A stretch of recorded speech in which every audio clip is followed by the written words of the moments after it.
네, 안녕하십니까. 2023년 1월 29일 바이오 섹터 점검 좀 하겠습니다. 네, 아무래도 개인 투자자분들이 포지션을 가장 많이 가지고 있는 한 섹터 중에 하나가 이제 바이오 쪽이죠.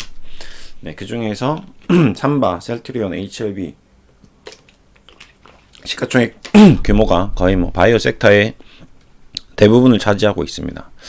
그러다 보니까 좀 더 이제 AI들의 움직임에 따라서 나머지 바이오주들의 움직임도 좀 명암이 갈리기도 하는 것 같습니다.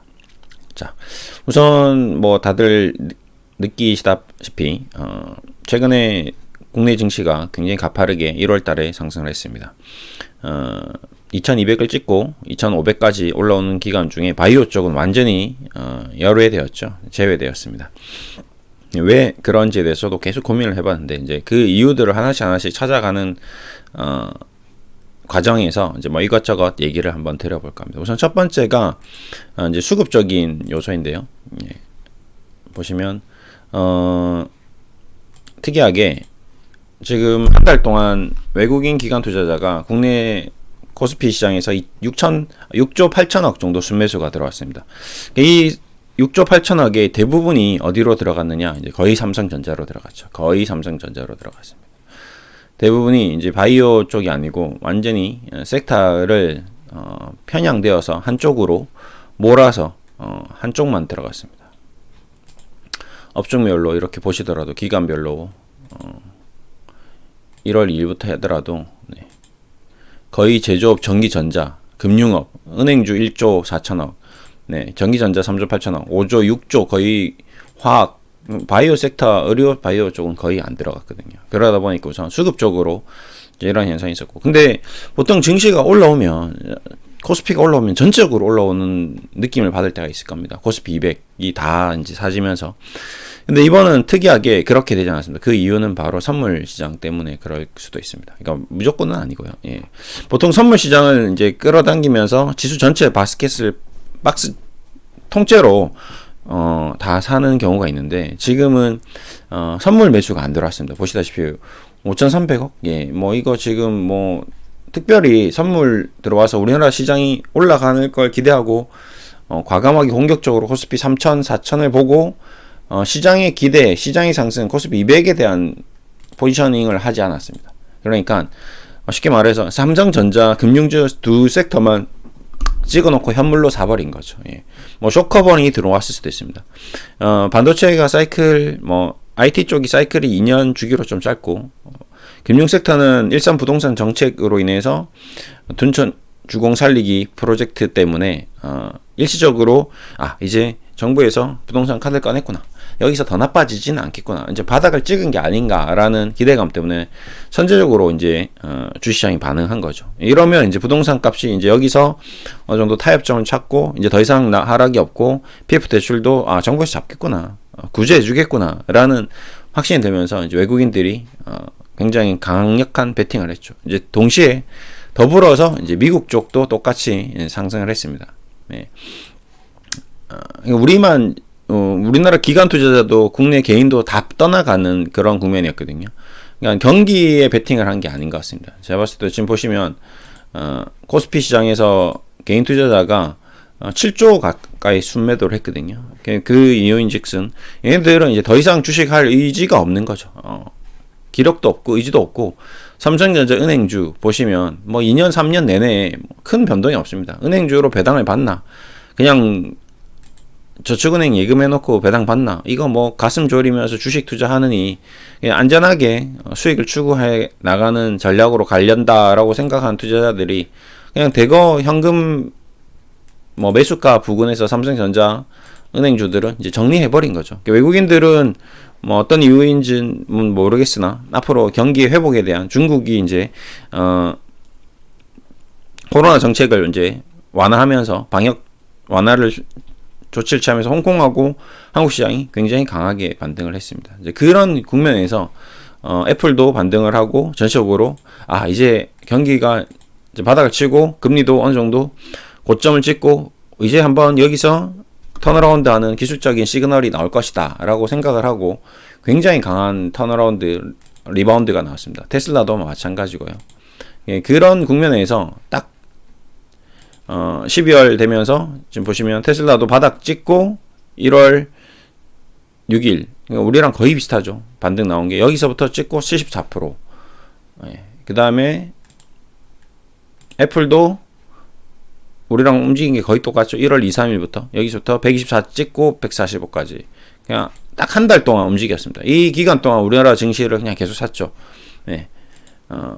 퍼센테이지가 마이크로소프트 13%, 애플 17%, 아마존 25%, 기술주들이 좀 더 움직이고 테슬라 뭐 거의 70%, 엔비디아 45%, 메타 30%, 코스트코 12%. 그러니까 뉴욕 증시에 상장되어 있는 일반 그 다우존스 산업지수에 있는 아이들은 그냥 고기서 고기 수준입니다. 비자 12%, 엑소모빌 뭐 16%, 유나이티드 헬스크루 예, 이제 여기서 이제 문제가 생기기 시작한대요.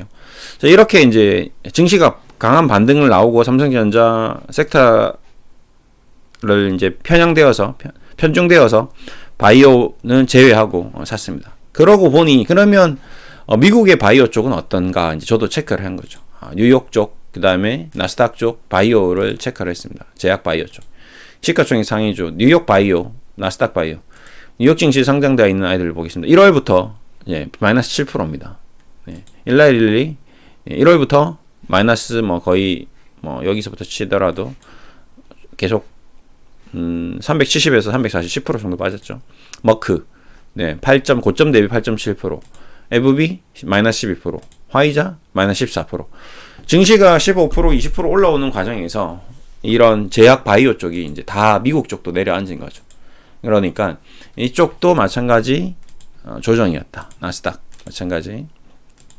길리어드 사이언스 마이너스 5.6%. GE 얘는 상장된 지 얼마 안 됐네요. 네. 전적으로 나스닥 쪽도 그렇고 뉴욕 쪽도 제약 바이오 쪽 섹터가 다 고전을 하고 있다. 지금 현재. 그러니까 이 부분이 이제 어떤 수급의 어떤 흐름이 돌아서야 되는 거죠. 최근에 이제 로봇주가 많이 움직였는데요. 일본의 로봇 기업도 움직였습니다. 저번에 한번 얘기 드린 적이 있었는데 야스카와 전기라고 제가 얘기 드렸던 그 종목이 일본에 이제 좋은 테마가 들면서 네, 보시면 1월 들어서 거의 24%가 이제 반등이 나왔거든요. 그러니까 예, 우리나라 증시도 그렇지만 미국, 일본, 전 세계 증시가 굉장히 골고루 움직이는 게 좀 비슷합니다. BNP 파리바 보면 은행주 계속 1월 한 달 움직임 좋았죠. 예, 거의 지금 뭐 신고가에 육박할 정도로 굉장히 움직임이 좋습니다. 예, 알리안츠, 금융주, 금융주가 그동안 굉장히 안 좋았었는데요. 예, 움직임 좋았고. 그래서 이 증시들을 제가 쭉 이렇게 글로벌 증시를 이제 다 이렇게 한 번씩 다 체크를 합니다. 중국 쪽, 일본 쪽, 홍콩, 뭐 AIA 보시면 바닥치고 올라왔죠. 네. 이런 것들. 그다음에 뭐 독일 쪽 에브비 뭐 이런 애들은 또 어차피 에브비는 제약 쪽이니까 그렇죠. 예. 영국 마찬가지. 쭉 이렇게 이제 흐름을 쓱 보면 이게 우리나라 증시를 바라보는 이 외국인 기관 투자자의 어떤 시각이나 어떤 이 이미지가 이게 대한민국 주식시장은 하나의 종목으로 보고 있구나라는 생각이 많이 듭니다. 그러니까 우리나라 시장은 그냥 애플 같은 하나의 종목인 거죠. 예. 뭐 아팔벳 같은, 니콜라 같은, 인텔 같은 그냥 하나의 종목이구나. 얘네들이 우리나라 시장을 사고 파는 거는 우리나라의 경제를 보지 않는구나. 그냥 자기네들이 시장이 좋아지면 그냥 우리나라 시장을 찍어서 사는구나. 보시면 이 수급에서 완전히 드러나는 거거든요. 국내 자기 환율 이제 영향도 있죠. 환차산도 좀 차이가 있을 건데요. 환율이 지금 1200원대까지 빠졌습니다. 1200원에 사서 1400원에 팔면 얘네들은 환을 투자를 하고 있는 건가. 그냥 원화를 사놓고 기다리고 있기는 좀 아깝고 뭐 달러로 바꿨는데 본국으로 보냈다가 이제 본국 보냈죠. 다시 이제 JP 모간 이런 애들이 과거에 이제 삼천에서 주식을 1,300원, 1,400원에 이제 팔아서 본국으로 보냈습니다. 근데 다시 지금 1,200원이죠. 이건 환차선 방법 생기죠. 다시 돌려보내. 원달러 또 원을 삽니다. 1,200원에. 또 사서 또 주식을 사는 거죠. 주식 사. 그러면서 또 수익 내고, 그 환차손만 벌써 1,400원에 환전해서 보냈던 송금했던 자금들이 뭐 10% 20% 수익이 나버린 거죠.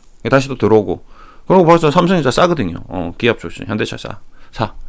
그러니까 이거를 어차피 얘네들은 우리나라 경기, 뭐 우리나라의 기업의 어떤 흐름 이런 거 그렇게 크게 안 보는 것 같습니다.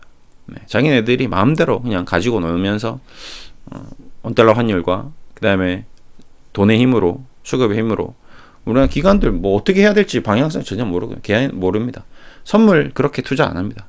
종목 그냥 유동성 좋은 거 들어갔다 나왔다 할 수 있는 종목 뭐죠? 별로 없습니다. 금융주하고 은행주, 죄송합니다. 은행주, 그 다음에 전자, IT, 시가총액 100조 이상 되는 아이들이 별로 없죠. 예. 그러다 보니까 이제 좀 그런 현상이 나오고, 그러다 보니 이제 우리나라 바이오 기업 섹터도 전혀 지금 움직임이 없는 거죠. 보시면 삼성 바이오로직스부터 보겠습니다. 그러니까 우리의 문제냐라기보다는 그냥 외국인들이 안 사는구나. 지금 1월달, 2월달 지금 계속 흐름이 안 좋죠. 셀트리온 계속 횡보입니다. 그렇죠? 1월 한 달 6%, 코스피 비해서 반도 안 올랐죠. 셀트리온 헬스케어 코스닥 비해서 안 올랐습니다. HLB 마찬가지. 뭐 거의 뭐 지금 HLB는 뭐 거의 단기적으로 한 달, 두 달, 세 달, 네 달 엄청나게 하락을 했거든요. 셀트리온 제약 마찬가지. 알테오젠 뭐 마찬가지. 시총이 큰 휴젤은 좀 이슈가 있었습니다. 네. 그다음에 ST팜 1조 이상 되는 바이오 섹터 제약 시젠 네, 마찬가지. 뭐 시즌은 뭐지? 얘네들을 네, 코로나 이제 진단 키트 시장도 이제 완전히 잠잠해지고 HLB 생명과까지. 네, 전체적으로 바이오 섹터 쪽으로 이제 수익이 안 들어. 그러면 이제 얘네들은 이제 떠나간 쪽인가? 언제 반등을 하는 것인가? 이제 그게 궁금할 것 같습니다. 저도 그게 너무 궁금하고요. 저도 이제 그러면 뭐 이 시장이라는 곳이 계속 등락을 하고 사이클이 있는데. 삼바 셀트리온 LCB는 이제 언제 반등을 하냐, 이제 이거에 대해서 고민이 큰 거죠. 그래서 저는 이제 계속 이쪽을 모니터링을 할 계획입니다. 네. 뉴욕 증시와 나스닥 쪽에 이 아이들 시가총액 상위 종목군을 계속 이제 보는 거죠. 보면서 존슨앤존슨, 네. 지금 계속 어제도 미증시에서도 시장이 움직이는데 일라일리 안 움직이고 있거든요. 예, 마크 안 움직이고 있습니다.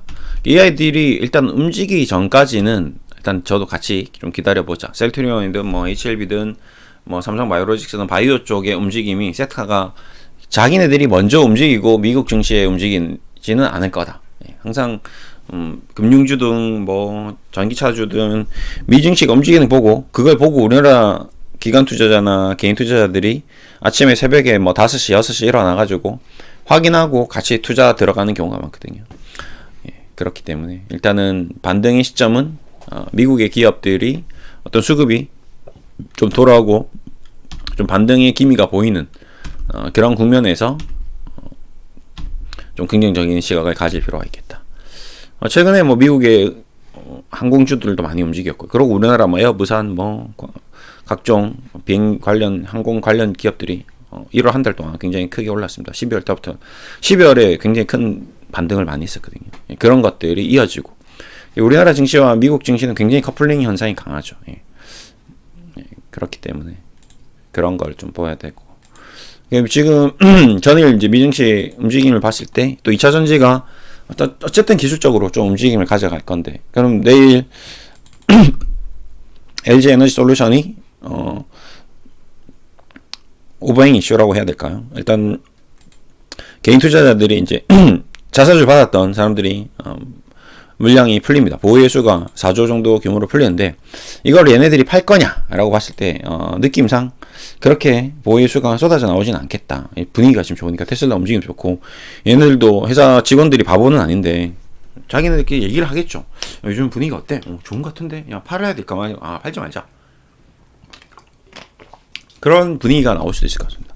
그래서 제 생각에는 월요일날 장이 띵 열리면 의외로 에너지 솔루션이 그냥 항보합권에서 띵깡띵깡 하다가 팡 치고 나가면 그때는 좀 단기적으로 움직임이 좀 나오지 않을까. 어차피 한 2-3% 조정받았고, 최근에도 LG 에너지 솔루션이 가파르게 상승하다가 보호 예수 물량에 대한 부담, 뭐 테슬라 조정 뭐 이런 걸로 주가 빠졌는데 강한 기술적 반등을 했거든요. 테슬라 따라. 그러면 같이 테슬라 따라 움직이면 그러면 이것도 LG 에너지 솔루션도 우리나라의 어떤 기관 투자자의 수급이라기보다는 그냥 외국인이 그냥 대놓고 찍어서 사는 그런 국면으로 갈 수 있겠다. 니콜라 뭐 에어비앤비 기술주들이 쿠팡 이런 아이들 아마존 이런 아이들이 지금 계속 움직이고 있기 때문에 그러면 뭐 우리나라 증시는 또 카카오 뭐 네이버 이런 기술주들이 움직임이 계속하면 얘네들은 그냥 우리나라 시장을 그냥 본국의 어떤 카피 트레이딩 수준으로 뭔가 대단한 어떤 개별적인 시세 차익을 노리고 들어간다기보다는 그냥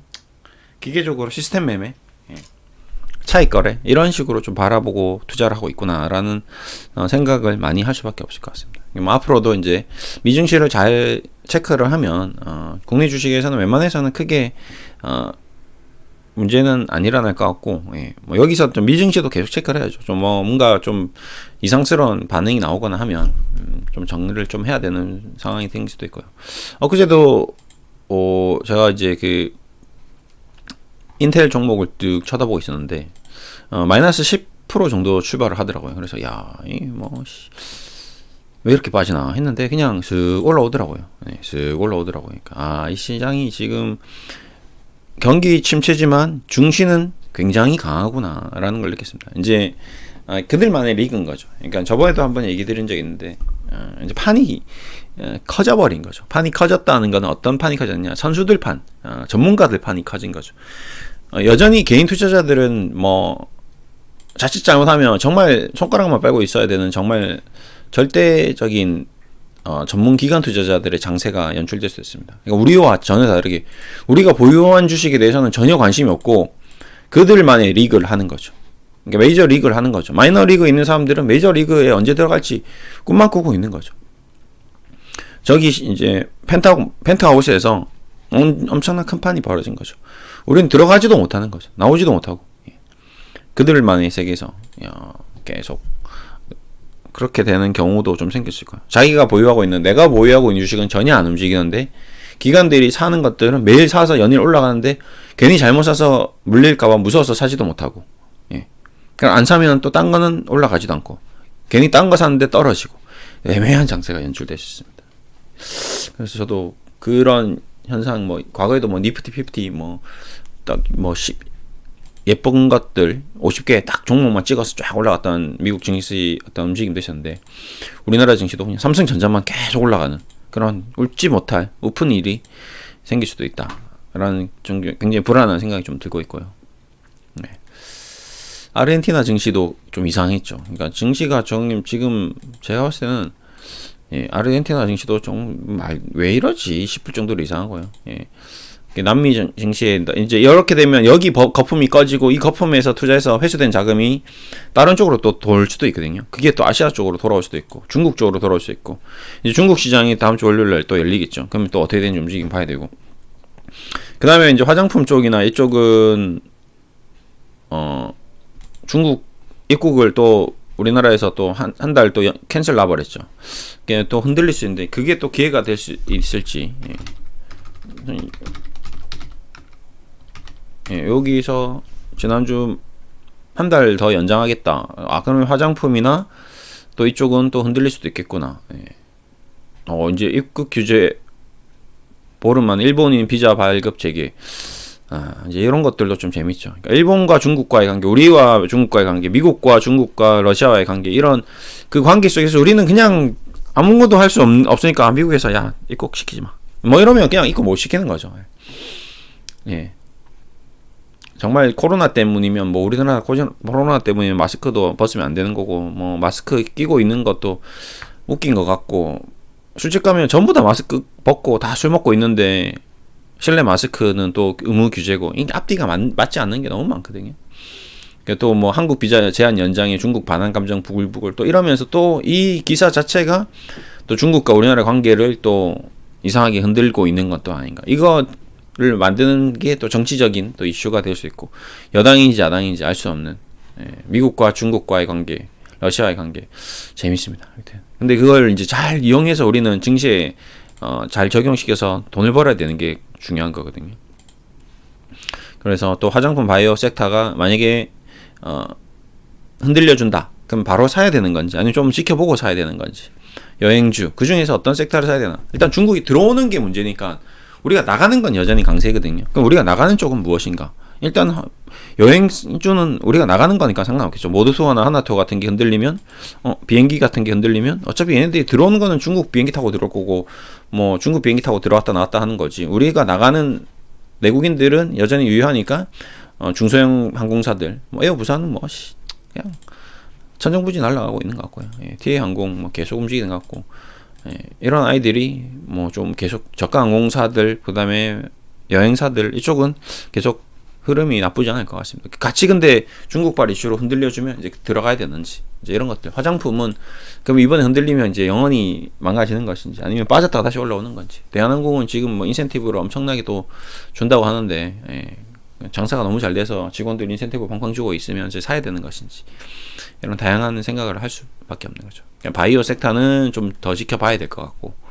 삼성전자는 일단 미국이 애플이나 이런 움직임이 이제 금리에 대한 변동성 어떤 이제 더 이상 금리를 올리지 않거나 베이비 스텝으로 움직이면 계속 그냥 수급으로 올리는 그런 웃지 못할. 그다음에 LG 에너지 솔루션은 테슬라 이슈나 이런 2차 전지 이슈로 인해서 물량이 터져 나오면 오히려 안 빠지면 치고 나갈 수 있는 그런 것들.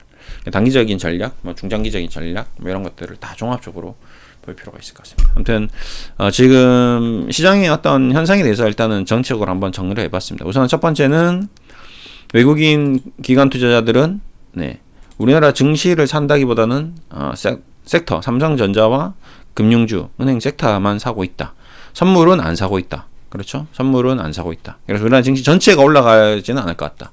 우리나라 증시를 보는 비유는 외국인들은 그냥 하나의 뭐 그냥 작은 놀이기구 뭐 우리를 카피 트레이닝 하면서 자기 본국의 어떤 움직임에 따라서 자기 본국이 움직이면 그 움직이는 섹터를 계속 사는 그냥 시스템 매매를 하고 있다. 그다음 환율 영향이 크다.